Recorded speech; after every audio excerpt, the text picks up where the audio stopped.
अस्सलाम वालेकुम। 2 दिन पहले चूज़ों के नीचे बिछाए जाने वाले इस पेपर को बाहर निकालने का वक़्त आ गया है और ये फैसला करना कि चिक पेपर को कब बाहर निकाल देना चाहिए, इसका दारोमदार इन 4 अवामल पे होता है। पहला, चूज़े के तलवे की हालत। दूसरा, पंजे की हालत। तीसरा, बीट का साइज़। और चौथा, पेपर की हालत।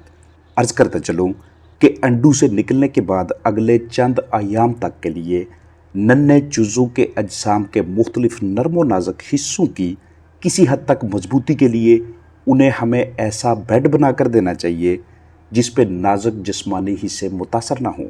और इस मकसद के लिए पहले हम किसी अच्छे मटेरियल की तय लगाते हैं और उसके ऊपर वो वाला ब्रूडिंग पेपर या चिक पेपर या कागज़ बिछाते हैं जो हल्का फुल्का खुरदरा हो ताकि चूज़े स्लिप ना हों और इस कदर नरम हो कि जब तक चूज़ों के तलवे और पंजे वगैरह हल्के सख्त ना हों तब तक उन्हें बआसानी सपोर्ट करता रहे। पेपर के नीचे आधा या 1 इंच किसी दूसरे बिस्तर जैसा कि चावल का छिलका वगैरह की तय रखने से मज़ीद लचक और उछाल सा बन जाता है और नन्हे चूज़े 24 से 32, 32 से 48 या इससे ज़्यादा घंटों के लिए इस माहौल को एंजॉय करते हैं। जैसे ही इस पेपर को बाहर निकाला जा रहा है, चूज़े उस कुदरती आदत की जानब आ रहे हैं जिसके लिए बर्ड्स जाने पहचाने जाते हैं, यानी स्क्रैचिंग करना, खुरचना। ये खुरचने की आदत चूज़ों को खुराक तलाश करने, जिस्मानी ढांचे की मजबूती और अच्छी नशोनुमा में उनकी मदद करती है। पेपर जब बहुत ज़्यादा कंटेमिनेटेड हो जाए, काफ़ी ज़्यादा गदला हो जाए, तो इससे जरसूमें बर्ड्स तक फैलने के इम्कान होते हैं।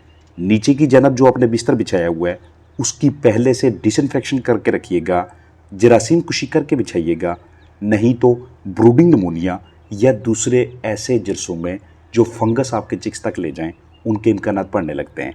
इस पेपर को हर हाल में बाहर निकाल के जलाइएगा, नहीं तो दूसरे जितने भी चरिंद परिंद इस तक पहुँचेंगे उनके लिए ये नुकसानदेह होगा। अब उन 4 अवामल की वजाहत करता चलूँ कि चूज़े के तलवे को जब आप हल्का फुल्का सख्त महसूस करते हैं तो इसका मतलब ये है कि अब इसके नीचे से पेपर हटा देना चाहिए। अगर आपको उसके पंजे के आगे मौजूद नाखन पे बीटें चिपकी हुई हैं तो इसका भी वाज़ा मतलब होगा कि आप पेपर निकालने में ताहीर का मुजाहरा कर रहे हैं। आगाज़ में जब आप चूज़ा उसके ऊपर रखते हैं नीचे चिक पेपर के ऊपर, तो उस वक़्त चूज़ों की बीट का साइज़ बहुत छोटा सा होता है।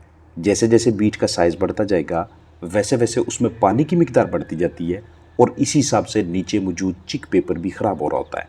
ख़ास तौर पे जब आप इसके ऊपर पानी रखते हैं तो पानी को नीचे ना गिरने दीजिएगा, क्योंकि उसी पानी के ऊपर चूज़ों ने आके अपने पाँव रखने हैं।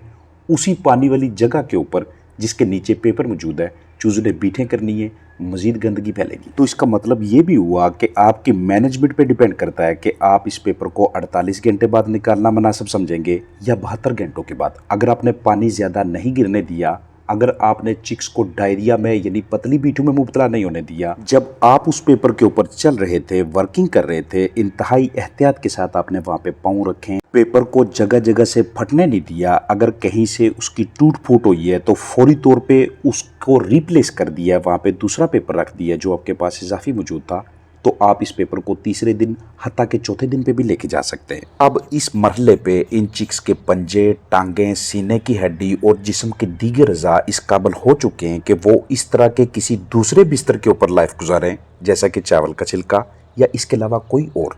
आहिस्ता आहिस्ता वो इसके साथ मुताबिकत अख्तियार करते जाएंगे और बाकी की लाइफ इसी पे गुजारेंगे।